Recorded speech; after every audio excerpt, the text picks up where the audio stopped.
Well, this is where they're telling us that the shell hit, or one of the shells hit here.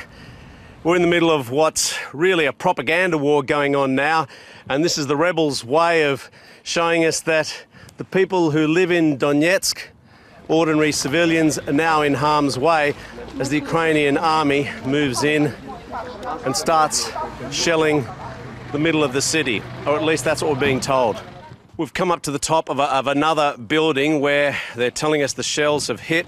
We've got our translator with us, and we're just walking around, and if you have a look here, we have a man who's actually come to see his neighbour's house. Could you ask this man what has happened to his house here, his neighbour's house?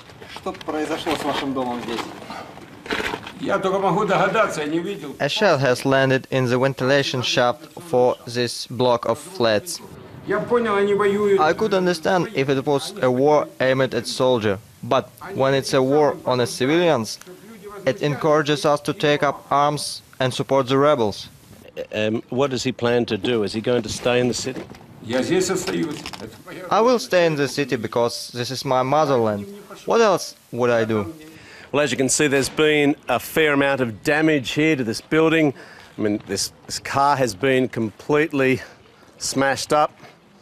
Bits and pieces of rubble all over the ground, a large hole, and these people walking behind me here, they're removing human remains of somebody who's actually been killed here, apparently by shelling that's come in here from Ukrainian forces. If we move across here, you can see there are these large holes in the ground like this, and again, the locals are telling us this is coming from incoming attacks, incoming shelling from Ukrainian forces.